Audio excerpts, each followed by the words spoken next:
이어서 목포에서 전해드립니다.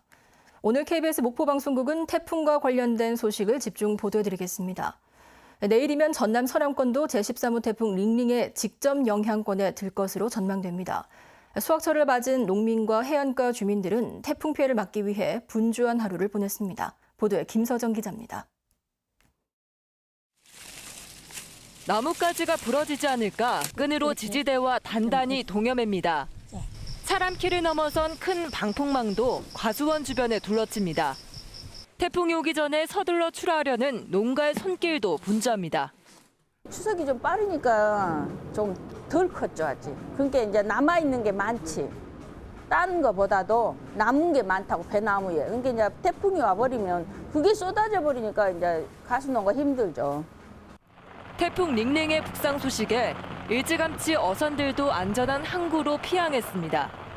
크레인을 이용해 소형 선박을 옮기는가 하면 단단히 결박하며 강풍 피해에 대비하고 있습니다.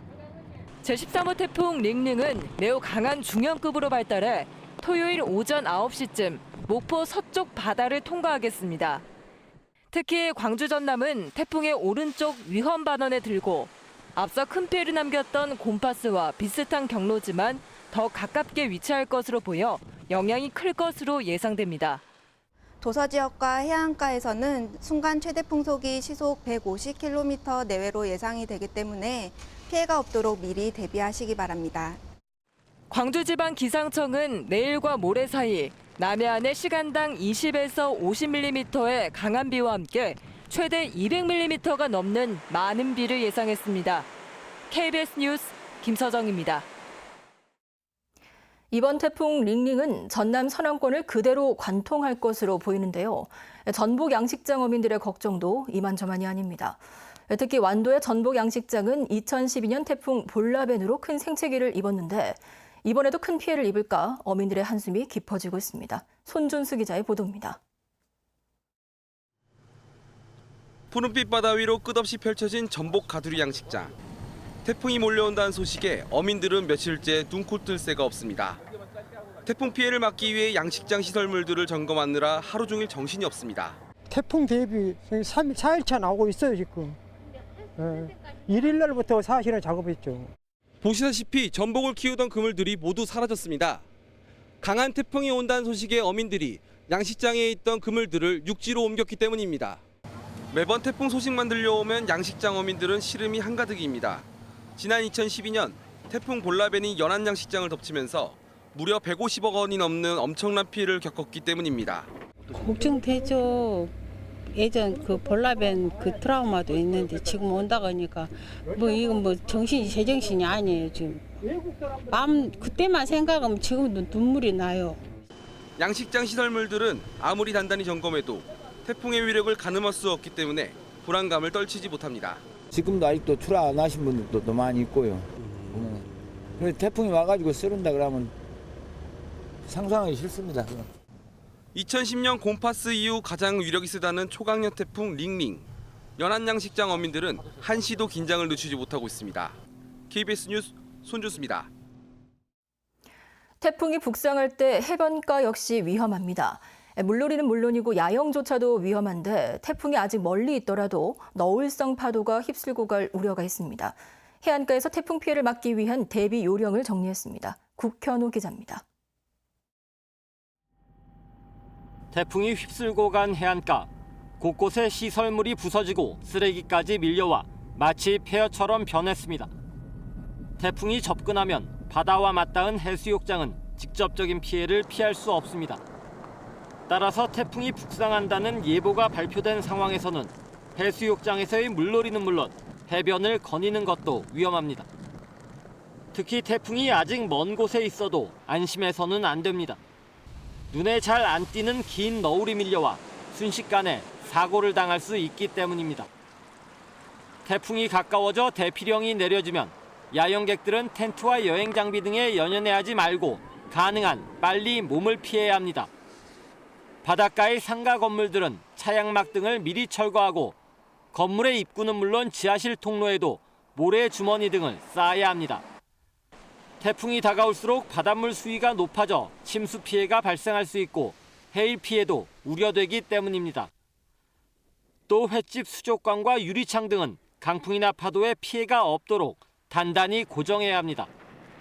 해안가에 주차한 차량은 갑자기 높은 파도가 밀려올 경우 피해를 입을 수 있는 만큼 안전하고 높은 지대로 옮겨놓는 것이 좋습니다.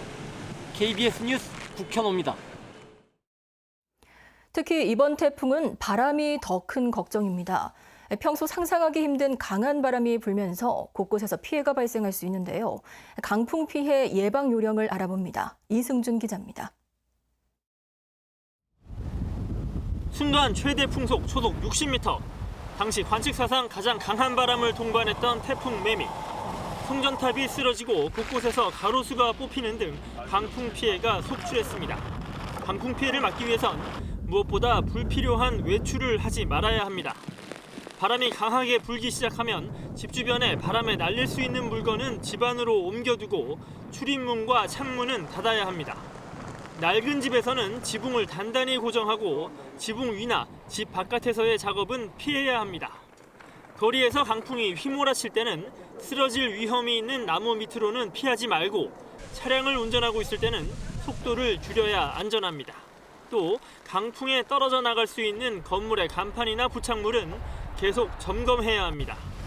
농어촌 지역에서도 특별한 주의가 필요합니다.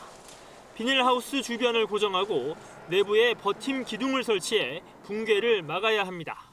또 과수 장목도 쓰러지거나 가지가 부러지지 않도록 미리 받침대를 세워주는 것이 좋습니다. 해안 지역에선 미리 선박을 안전한 곳으로 대피시키고 다른 선박과 부딪히지 않도록 고무 타이어 등을 부착해야 합니다. KBS 뉴스 이승준입니다. 지금부터 일반 소식 전해드립니다. 한국인을 포함한 동아시아인이 서양인보다 치매에 더 잘 걸리는 것으로 알려져 있는데요.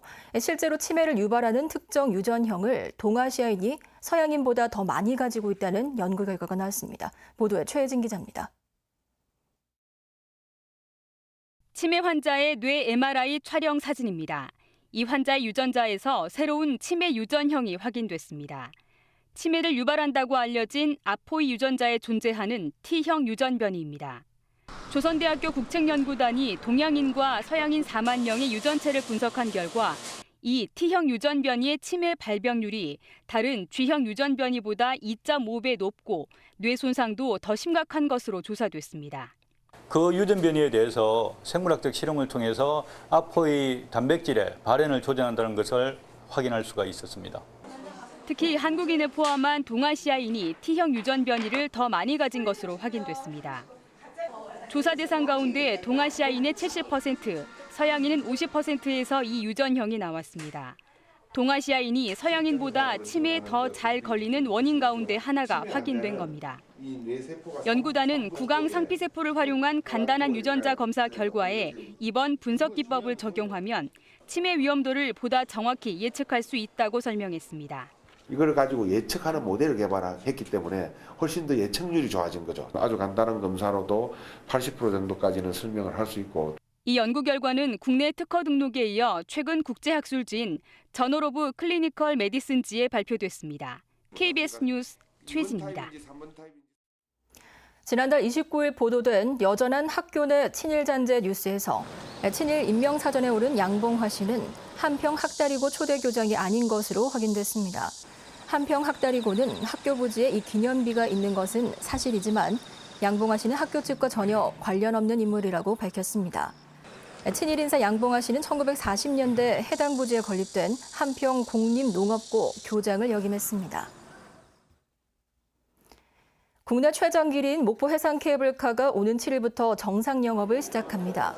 목포 해상 케이블카 주식회사는 종합시운전과 한국안전교통공단 준공검사 등 정상 운행을 위한 모든 준비를 마쳤다며 정상 영업은 7일 오전 9시부터 시작되고 기상 상황에 따른 운행 여부는 홈페이지를 통해 확인할 수 있다고 밝혔습니다. 목포 해상 케이블카는 낙뢰 보호 반경이 최대 10배 넓은 광역 필해 설비를 적용해 낙뢰를 대비하고 있고 기준 풍속 초과 강풍이 발생할 경우 자동으로 운행이 정지됩니다. 케이블카 주식회사는 또 개통식 당일인 내일 태풍의 영향이 없다는 기상 예보에 따라 개통식을 야외에서 정상 추진하고 시승 여부는 기상 상황에 따라 결정하겠다고 덧붙였습니다. 민간공원 특례사업 2단계 우선 협상자 선정 과정의 비위 의혹을 수사 중인 검찰이 광주시청을 압수수색했습니다. 검찰은 오늘 광주시 행정부시장실과 공원 녹지과 감사위원회 등 우선 협상자 재선정 과정에 관련된 부서와 보안 정보 누설 과정에 연루된 의혹을 받고 있는 시의회 관련 사무실을 압수수색했습니다. 앞서 광주경실련은 민간공원 특례사업 2단계 추진 과정에서 평가지를 유출한 의혹이 있다며 전 광주시 국장 A씨를 검찰에 고발하는 한편 민간 사업자 재선정과 도시공사 사업자 지위 반납 과정도 수사해달라고 요청한 바 있습니다. 전남 지역에서 학업을 중단한 초중고생이 1,000명을 넘는 것으로 나타났습니다. 전남도의회 교육위원회 이혁재 의원은 교육부가 발표한 교육 기본 통계를 분석한 결과 올해 전남 지역 학생 1,363명이 학업을 중단했다고 밝혔습니다. 이 의원은 전체 학업 중단 학생 가운데 절반을 넘는 873명이 고등학생이며 여학생 비중도 51%로 나타났다며 전남교육청이 학업 중단 학생 감소를 위한 대책 마련에 나서야 한다고 촉구했습니다. 전남도와 전남도교육청이 2019 정보공개 종합평가에서 최우수 기관으로 선정됐습니다. 행정안전부가 올해 처음 실시한 정보공개 종합평가는 사전 정보 공표 등 4개 분야에서 이뤄졌고 전남도는 100점 만점에 94점을 기록해 지자체 가운데 가장 높고 전체 평균보다도 12점이 높게 나왔습니다. 전남도 교육청도 사전 정보 공표 목록을 확대하고 비공개 문서를 공개로 재분류한 점 등 4개 분야에서 고르게 높은 점수를 받아 최우수 기관으로 선정됐습니다. 지금까지 목포였습니다.